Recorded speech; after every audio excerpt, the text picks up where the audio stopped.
Bismillahirrahmanirrahim. Assalamualaikum warahmatullahi wabarakatuh. Selamat datang di kelas 11 untuk anak-anakku. Semoga tambah semangat, tambah ingin meraih kesuksesan. Jumpa lagi dengan Ibu dalam pelajaran yang sama, PPKN. Adapun untuk semester ganjil, kita akan memasuki bab pertama dengan judul Harmonisasi Hak dan Kewajiban Asasi Manusia dalam Perspektif Pancasila.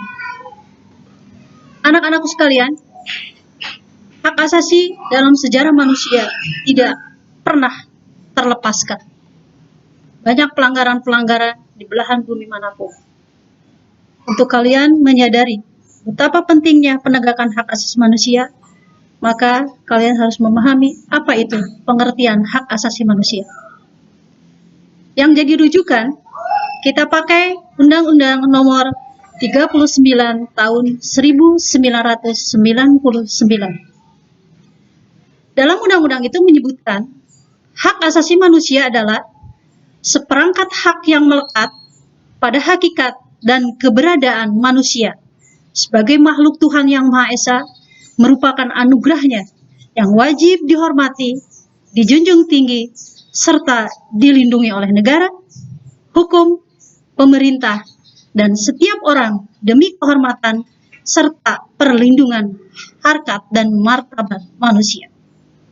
Yang kedua, menurut John Locke berpendapat bahwa hak asasi manusia adalah hak sebagai kodrat yang melekat pada setiap diri manusia sebagai makhluk yang bebas dan setara. Manusia memiliki hak kodrati yang meliputi hak hidup, hak merdeka, dan hak memperoleh atau memiliki kekayaan. Hak ini tidak dapat diganggu-gugat dan bersifat mutlak. Yang selanjutnya, anak-anakku, ada 6 macam hak asasi. Yang pertama, hak asasi pribadi, personal right. Hak asasi pribadi ini banyak contohnya. Ibu sebutkan di sini yang meliputi hak asasi pribadi, yaitu kebebasan bergerak, kebebasan bepergian, dan berpindah tempat. Termasuk kebebasan untuk mengikuti organisasi, kebebasan mengeluarkan pendapat, kebebasan untuk memilih, memeluk dan menjalankan agama dan kepercayaannya. Yang kedua, hak asasi politik, politik right, meliputi hak menjadi warga negara, hak untuk memilih dan dipilih, hak kebebasan untuk masuk dan mendirikan partai politik, hak berkumpul dan berserikat. Hak asasi yang ketiga adalah hak asasi ekonomi, property right. Hak ekonomi ini meliputi hak memiliki, mencari, dan mengumpulkan kekayaan, hak untuk memilih pekerjaan, hak untuk menjual, membeli, dan menyewa. Yang keempat, hak asasi hukum atau right of legal equality, meliputi hak untuk mendapatkan perlakuan yang sama dalam hukum dan pemerintahan. Yang kelima, hak asasi sosial dan budaya, meliputi hak untuk mendapatkan pendidikan, kesehatan, kesejahteraan, dan perumahan yang layak. Hak untuk mengembangkan dan berprestasi dalam kebudayaan, hak untuk mendapatkan perlindungan terhadap karya cipta. Dan yang terakhir adalah hak asasi dalam tata cara peradilan dan perlindungan, procedural right, meliputi hak untuk mendapatkan peradilan dan perlindungan dalam penahanan, penangkapan, peradilan, penyitaan atau penggeledahan. Setelah kalian memahami macam-macam hak asasi, kalian harus memahami ciri-ciri khusus daripada hak asasi manusia itu sendiri.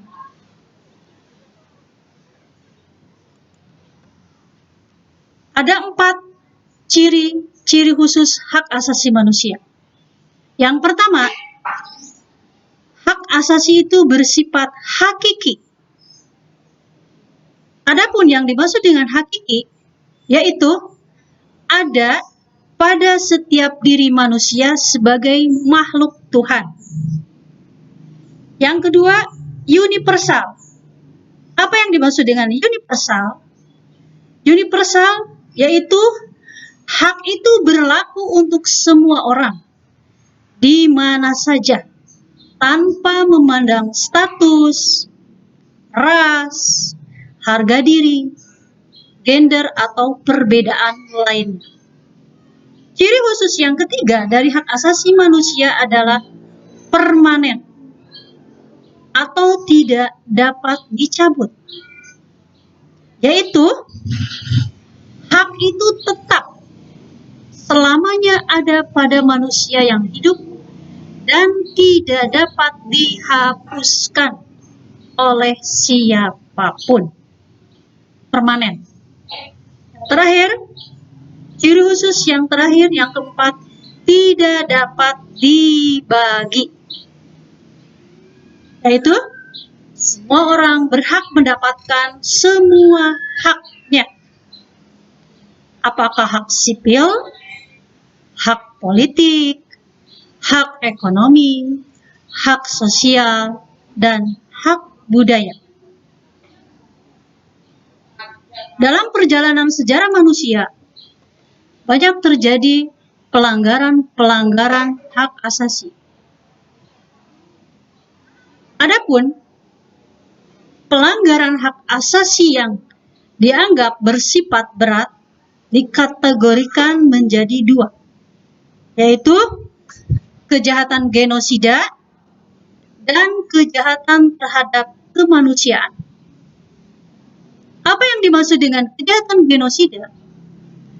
Kejahatan genosida adalah sebuah perbuatan yang dilakukan untuk menghancurkan atau memusnahkan seluruh atau sebagian kelompok bangsa, ras, kelompok etnis, kelompok agama.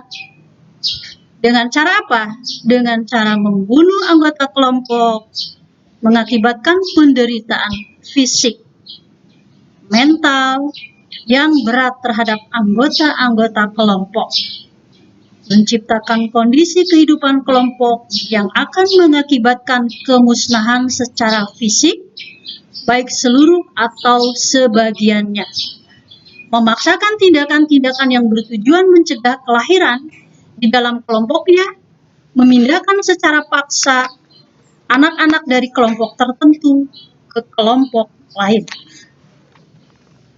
Banyak kasus pernah tercatat dalam sejarah manusia. Sungguh mengerikan dan mengenaskan pelanggaran kejahatan genosida ini.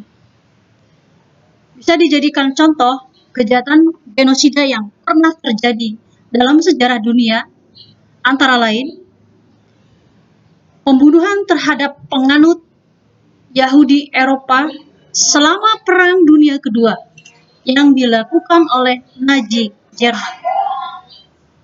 Contoh kejahatan genosida yang kedua adalah pembantaian terhadap hampir 3 juta orang Kamboja di Kamboja. Mereka tewas akibat eksekusi, kelaparan, penyiksaan, dan kelelahan di bawah rejim komunis Khmer Merah yang dipimpin oleh diktator militer Pol Pot. Itu terjadi pada tahun 1975 sampai 1979. Contoh ketiga dari kejahatan genosida yang pernah terjadi dalam sejarah manusia adalah sekitar 100.000 suku bangsa Bosnia dan Kroasia di Bosnia oleh pasukan Serbia pada Perang Bosnia 1992 sampai 1995. Jadi pelanggaran HAM berat yang kedua adalah kejahatan terhadap kemanusiaan.